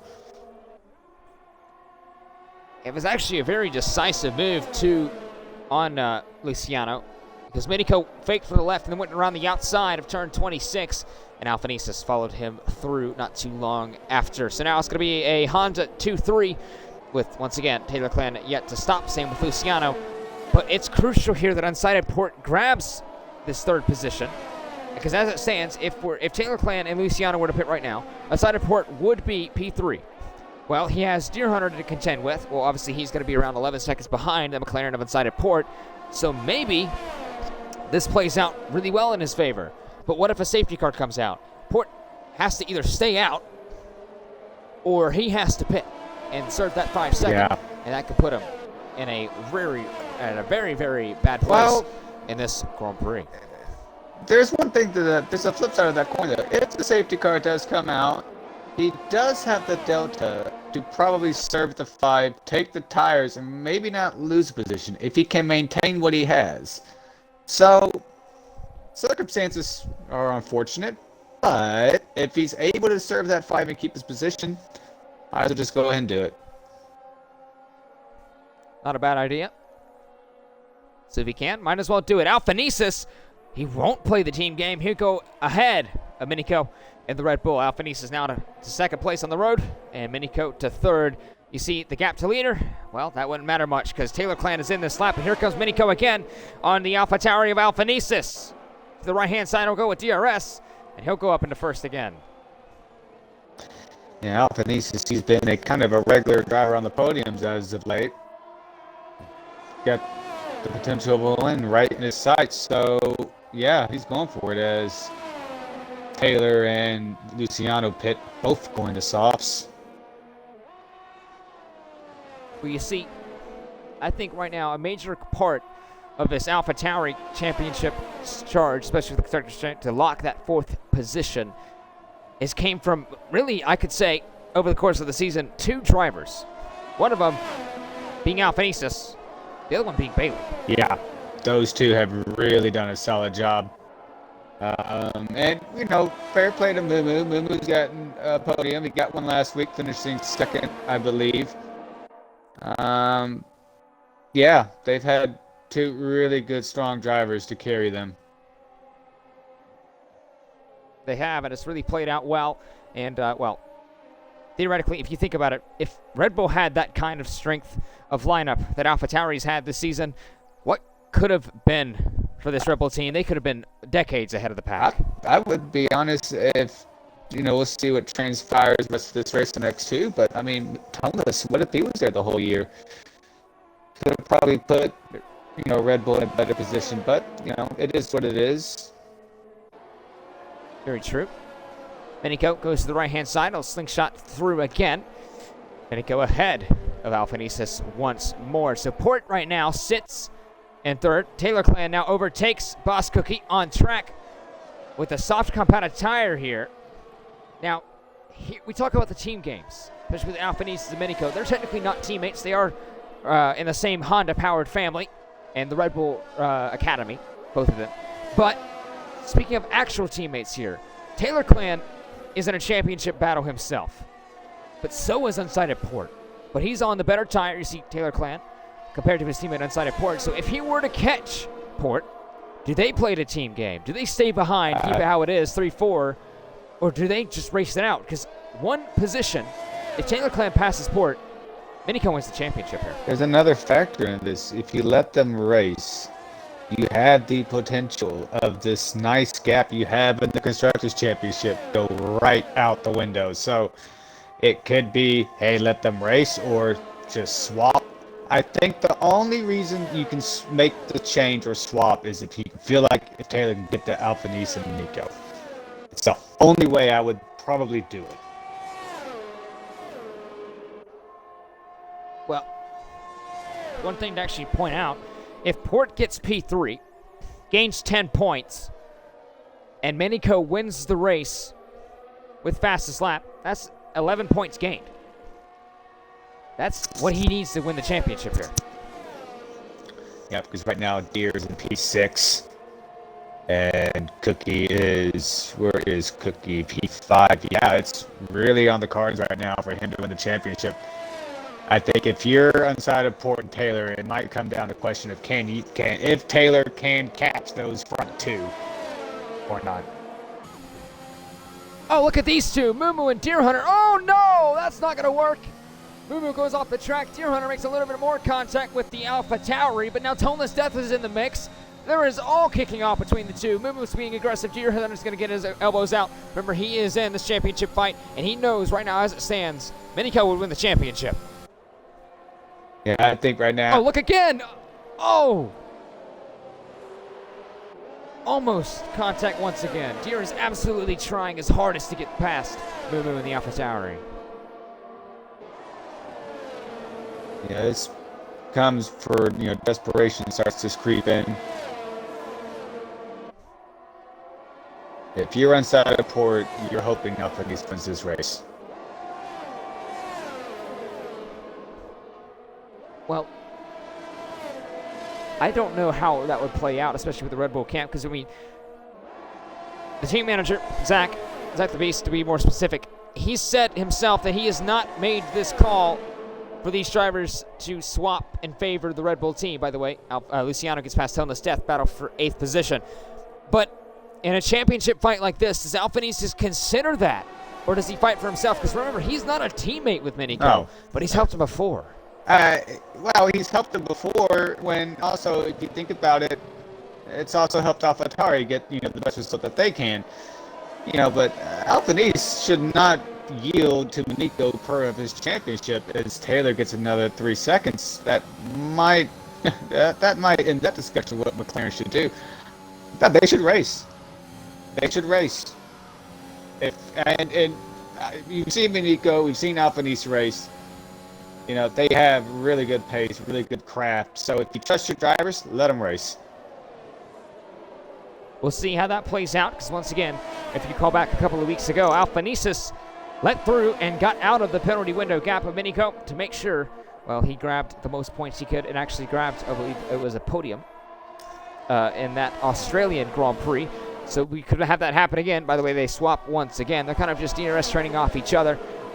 But, well, one thing to look out for is look at these two. The McLarens swap. Yeah. Interesting. Yeah, Taylor's going to try like mad to get Nico, but his 6 seconds aren't going to help. But also, if Inside of Port does get his 5 second removed, he's going to retain that position anyways. Which is why it's a double-edged sword. By the way, Luciano and Deer Hunter fighting for it again. Look at Mumu trying to break the slipstream as best he can. Port now grabs a 3-second time penalty. Luciano now go to the right-hand side on Mumu, the Alpha Tauri. Look at Mumu. He'll go defensive. Mumu moving a little bit. Deer Hunter down the inside. Contact between the two into turn one. They're still wheel-to-wheel. They're still going to make a little bit of contact. The exit of turn two. Almost in the barriers goes Deer Hunter. And Toneless Death can't go anywhere. These two will fight again. Oh, no. There they go. Oh, well. No front wing for Deer. That will pretty much effectively end the championship, as Ardell has retired. That's in the pit lane. So now, it just looks like, once again, aggression over adhesion for Deer Hunter and the Mercedes, and he meets the barriers. And like we've said, there is not much margin of error here. We see these now. Here's the gap to leader as Alphanesis and Minico will swap once again down the inside of 27. Alphanesis will actually stay behind, trying to use that slipstream down the main straightaway. He will go. But here's the gap between drivers you see here. 1.7 seconds, the gap between Taylor and Port. If that gets outside of 3 seconds, Taylor Clan, which by the way you can see on the back there, will actually get out of the penalty window of inside of Port. Right. If Because he has 6 seconds. Well, Port has 8, but if he gets that 5 removed, he'll have 3. So it'd be interesting to see if Taylor actually produces a 3-second gap. That might not go over well for Inside of Port. He's still within the shot of a championship, especially if Alpha Anise wins. I mean, as it stands right now, Minico will grab 18, and Inside of Port will grab 12. So right now it would only be a 6-point gain. So it's huge right now that, that Alphanesis wins. So as it stands, we don't have to worry about it down at McLaren. But if Minico were to pass Alphanesis and grab fastest lap, that is 26 points to his name. 12. By the way, running off the track goes Minico. Actually cut the corner a bit. Just trying to push as hard as he can. Almost made that mistake. That would have been crucial to this championship implications. 3 rounds to go. But once again, if he grabs that 26 points, and as it stands, Port would finish P4 and grab, he would grab, 12 points to himself, but that's 13. And he goes champion again. I think so Port has to either get ahead of Taylor Clan, Minico not get fastest lap, or Alphanesis needs to win. Well, also on the flip side from McLaren, okay, their drivers are in that kind of, issue, but as where the team is running, they could not be having a better race. They're set P3, P4. There's one Red Bull now leading him and Nico. Toneless is in 8th. You have Mercedes with Cookie in P5. Unknown if he can make his tires last the rest of the way. And Deer's not at the point. So as a team, McLaren is getting exactly what they need with 2 races remaining after this. Thomas Steth gets past Mumu. Battle for 7th going on. But now with about 5 laps to go, the Saudi Arabian Grand Prix, Alphanesis makes a tiny bit of a mistake there, but he'll have the DRS to help him out going down into turn 13. But look at this. Inside of Port has lost a ton of time to Taylor Clan. He's now 5 seconds behind his teammate in the McLaren, so now he's well outside that penalty gap. So even if he were to get that 5-second removed, well, now, actually, if he would get that 5-second removed, he would be on top of Taylor, and he would be 3 seconds ahead. Yeah, I wonder, being the fact that Taylor's on 5-lap softs, but Inside of Port's 8-lap hards, is maybe costing him a bit. He could be possibly. He could be under threat from Cookie. We'll see. These two again. Minico and Alphanesis giving each other a wide berth of space, not letting anything happen. Because right now, Alphanesis and AlphaTauri, they pretty much, theoretically, they have nothing to lose here. They've locked the championship of the constructors, and Alphanesis could try to go and grab an AlphaTauri win. Would be incredible for that team. But Minico's on the verge of a championship too, so they each other know that, hey, if I don't win it here, I still have gained a ton of points. Yes. That's from Minico, but from Alphanesis, it's the same thing here. If I don't win it here, I've just got a podium again. So, either driver knows that it's nothing really there's no reason to push like it's the final lap or like it's for the championship.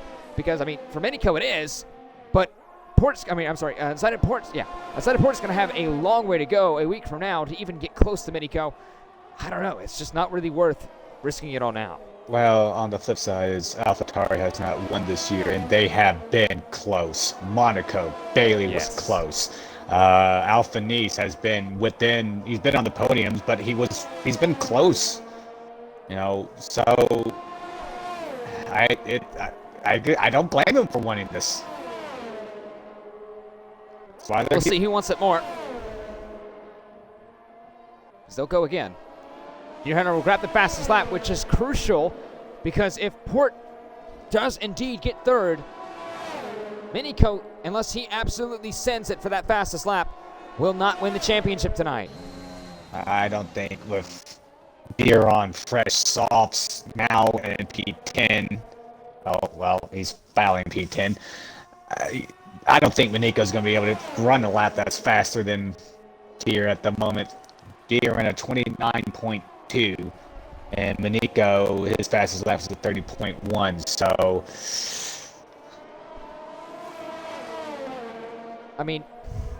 right here, the gap between Taylor Clan and Unsighted Port is almost 8 seconds. So even if you were to get that 5 removed, that'll put him about almost 3 seconds behind Taylor Clan.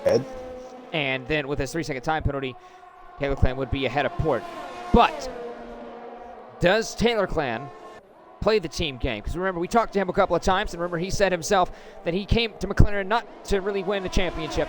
Oh, supply as has Raptors out of the session, that could be a safety car. No, it cannot actually. There is no more safety cars. That has saved Minico here. Oh, look at this. Look at the debris. You can see it right there. Debris. Wow. That would have been a safety car. The thing, though, is Unsighted Port's being caught by Boss Cookie, and he is within his DRS. Unsighted Port can't afford to lose a position. Even if he gets that 5-second removed, him and Boss Cookie and Port will still be equal on 3 seconds of penalties. So Port has to fight this. He has to fight it indeed. These two still swapping positions, but now Cookie and Port. Cookie smacks still go for the move. The right side. Oh, they make contact again. These two not letting up. Port down the inside, trying to hold on to the position because he knows exactly what this means. This could be very well the difference between a championship and it being here. But Cookie on the outside. Now we're on 2 laps to go of the Saudi Arabian Grand Prix. Cookie's ahead of Port, but Port down the inside. Oh. Port took a look at it, but almost. He took a look, but then he jumped on the brakes, realizing it wasn't going to work. And right now, Port would gain 10 points. Minico, if he finishes right here, he wins the championship. Yep. Running wide again inside at Port. He's trying so hard, pushing with everything he has, and trying to stay and get up to Boss Cookie. Because right now he's relying on not only his own skill, his own tenacity, his own patience to get through on Boss Cookie, his own car to be more specific. But he needs Alphanesis to also get through on Minico, who's right now battling these two. About to be in the DRS zone once again as we go into the penultimate lap. Now onto the final lap. Who takes it? Alphanesis on the left-hand side. Hope breeze past the Red Bull of Minico. But here we go again. Chess at 100 and something miles an hour.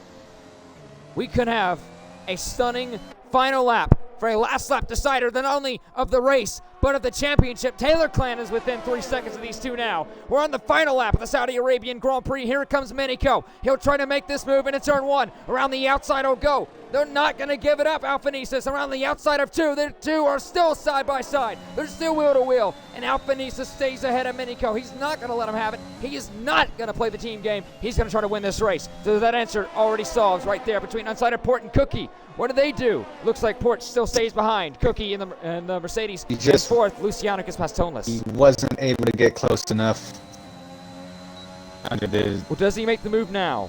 He has that one DRS rate, remember. Yep. But if he doesn't make it there, he doesn't win the championship. The problem is, it might come down. When do you want to make the move? Just the third DRS straight, and then you might be a sitting duck, though, for the finals, for the home straight. So, we saw this with Esteban Ocon. Port gets past Cookie. That could be crucial. 18 points to Minico, 12 to unsighted Port. If Minico gets past Alphanesis, it could very well be the championship here. Cookie did hit the wall a couple of laps ago. No, he's still coming back. Here we go. The final time. Can this be for the championship? On the button to the DRS, to the right-hand side. They will not give it up.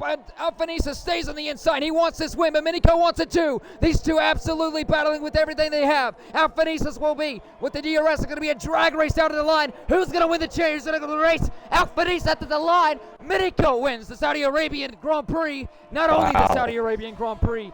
Minico is your realistic performance champion of season 7. Well, hang on, Boss Cookie's he's through P4, but will Inside Port have a fight back? He does make it through, but we'll see if that 5 second does get removed.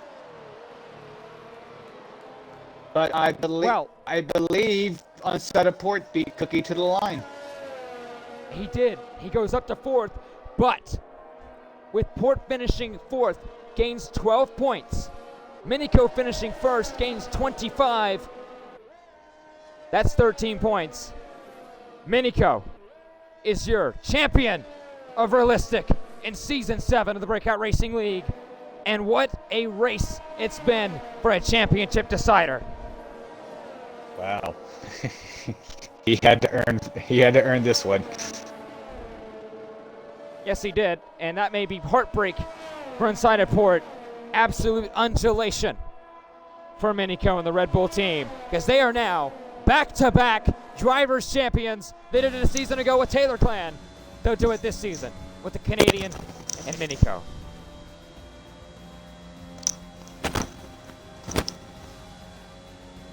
Driver of the day, Boss Cookie. Remember, he started outside the top 15, 18th place to be precise, as he had that qualifying ban, but it looks like that qualifying ban may have been one of the reasons, but it's not the only reason. This man had, from Monaco on, in the Red Bull seat, he was given a chance by Feta Cheese, the old Red Bull team principal.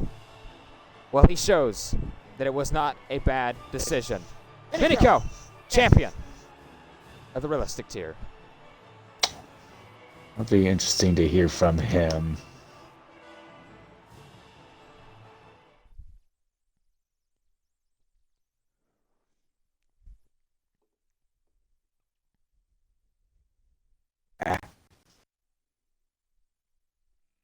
All right, all invites have been sent.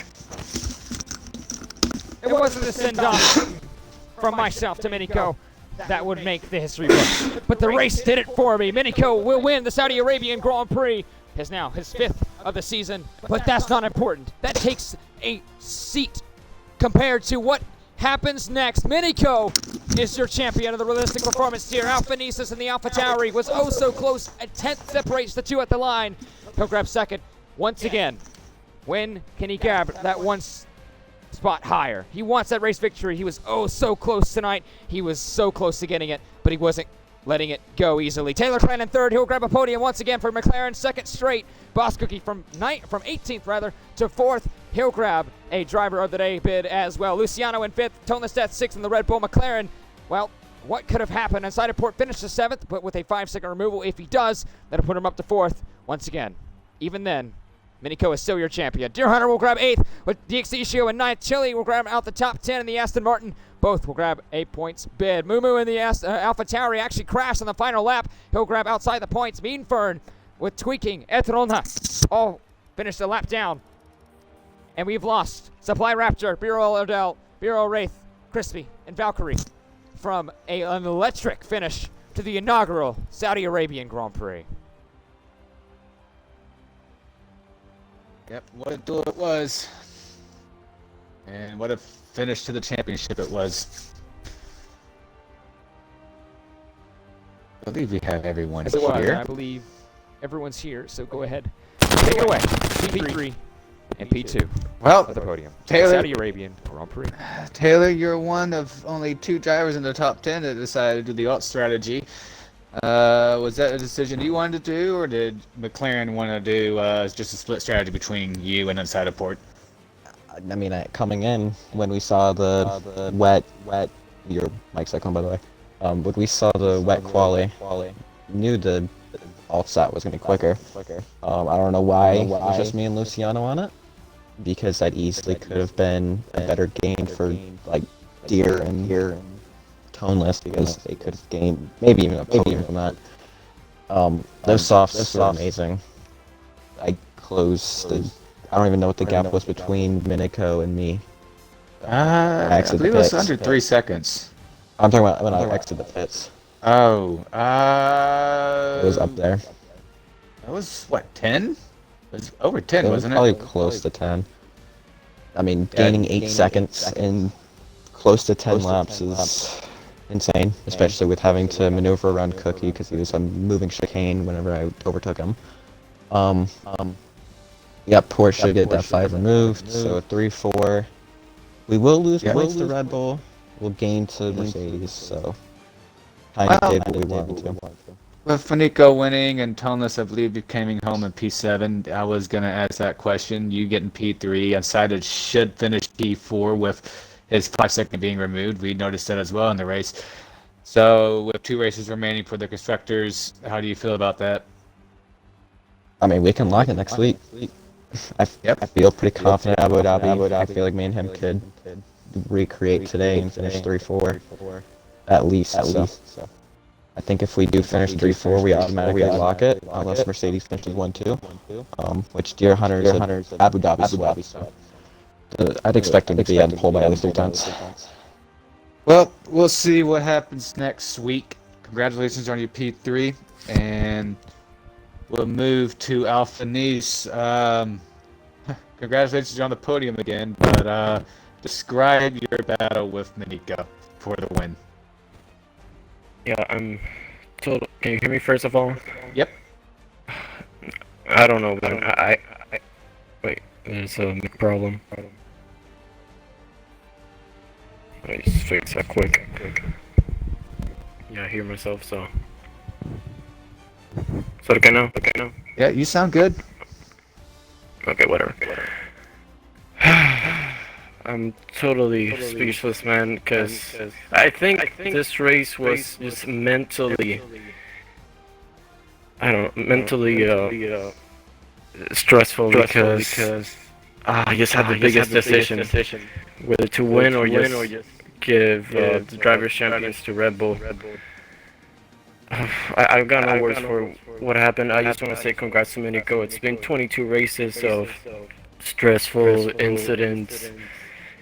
And I totally could have won that race, but yeah, it was one of the hardest decisions, and I think it's a hard pill to swallow. Yeah, I just got no words for now. Well, I can't say I feel your pain because I've not raced in Formula 1, but finishing second sucks, especially by that margin. Was there some sort of tactics, like did you want to be a lead car going into the final corner? Like, did you kind of have a plan going in there? Because it seemed like the lead car going basically on the front stretch he had a hard time of maintaining the position. Was that playing a thought in your mind? Yeah, me and Minico communicated, and we were exchanging track positions with the DRS, so we could just make a gap to the rest of the field. But yeah, sometimes I just lift it off, and you got the DRS coming to the main straight. And yeah, the purpose was to just lead a lap, and yeah, I did in the last lap because Zach, Red Bull TP said we could fight for the win just cleanly, and yeah, it was a close battle. Yeah, I don't know. I lifted up the final second. Yeah, it was a harsh decision. Cause I just wanted to do it for the whole team. And it's gonna be very hard to find another opportunity for AlphaTauri to win once again. Just a catcher, I have checked the box. It was echoing. Oh, why would it be? Does it sound better now?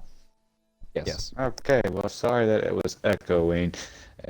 Well, due to the Alpines having their issues today, AlphaTauri does clinch P4 in the championship.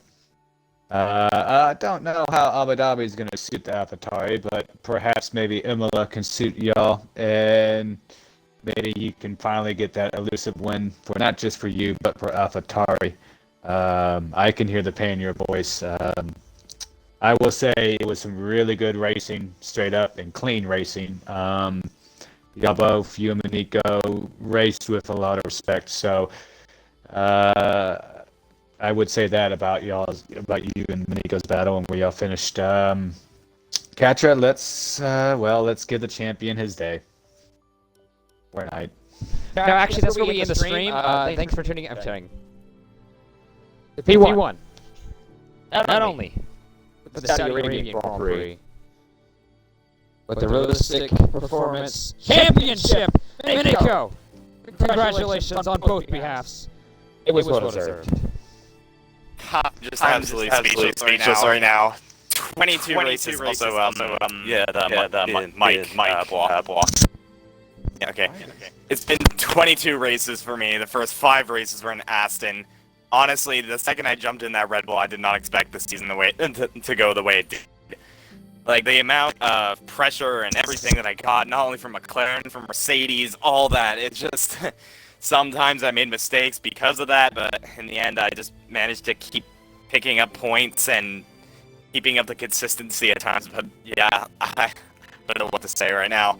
Big props to Alpha, first off. Like, he was having a brilliant race. He is clearly extremely quick here at Jeddah. But yeah, it was his decision as to whether he wanted to take the win or not, and in the end, he decided on the latter. I would have been okay with him taking the win, but either way, like, he decided to do it for me, and I was like, yeah, let's just say I was very thankful for that, and I may or may not have screamed. But yeah, it's been one heck of a season, and I'm just glad to wrap this up. Well, okay. Anyways, Taylor, go away. You wrapped it up indeed. For the driver's side, constructors wise, oh god, everyone's joining the party now. What have I done? I think it's because we haven't been joinable is your problem. Oh no! Burn! Taylor, That's go your first away. mistake. That's your first mistake. Oh no! That's your first mistake. We're being raided. How did this... It's not done, no. We're being raided, first off, but let's back to what I was saying. The Drivers' Championship has been locked up, but not the Constructors indeed, but you have 2 more rounds to do so. But it looks like it may be a little bit out of reach, especially with McLaren's 3-4 finish with ports removal, which could be coming any second now. Right now, obviously you said it yourself that, well, you're going to be, quote-unquote, vibing the rest of the season. What does that entail for you?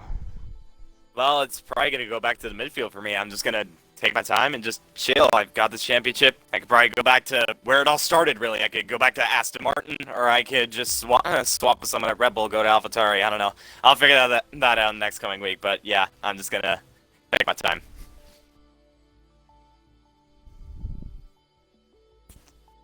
Okay, anyways, once again, go away, Taylor.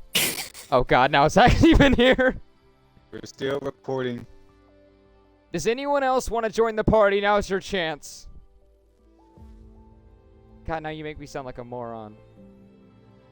Wrap it up. Anyways, Wrap it up. yeah, that's probably the best decision because the entirety of Realistic Performance has invaded the commentary booth. We don't have enough snacks to go around, so please go away. But for myself, Heckatcher, and Bois in the booth, that pretty much wraps it up from the championship, the driver's side of the Realistic Performance cheer, and the Saudi Arabian Grand Prix itself for tonight for round 22 of the Breakout Racing League Saudi Arabian Grand Prix in Realistic Performance. But it's now going to start again. Every tier is basically in the same boat. 3 rounds to go. Tier 3 is a close championship fight. That could be decided at any given moment. 3 rounds to go. It won't be decided next week, or this week I should rather say, but it could very well have championship implications. Tier 4 has already been wrapped up. Phantom, once again, your champion. So right now, the constructors, a big ask for a lot of these drivers in the Tier 4 championship. Who plays out? Well, that plays out, well, at 8 p.m. and 10 p.m. Eastern Standard Time for Tier 3 and Tier 4 tomorrow on Friday. On Saturday, it could be decided again. Swellersteam and the entirety of the Tier 2 championship, they take their fight to Saudi Arabia. That could be a championship decided race, not only to drivers, but constructors. We'll take it about 2 hours later. Tier 1, Bailey, Chandler, that could be another championship deciding race. It's all kicking off this week at the Breakout Racing League. Don't miss the Tier 2 and Tier 1 race at 8 p.m. and 10 p.m. Eastern Standard Time on on Saturday for their Saudi Arabian Grand Prix, because it could be absolutely incredible. ACC once again is still on break as they're trying to recuperate and get ready for the next season. But on Wednesday, we come back a week from now to the Abu Dhabi Grand Prix, the penultimate round, round 23. It's almost coming to an end, and it's been an incredible season. But then a week from now, same place, same time, and Yas Marina, the Abu Dhabi Grand Prix for round 23 of the Breakout Racing League Realistic Performance Championship. The constructors could very well be locked right there, so don't miss it. But for myself, once again, hey Katra, Bois on the booth, and the entirety of the Breakout Racing League and Realistic Performance tier, we say thank you for watching, and a good night to you. Holla.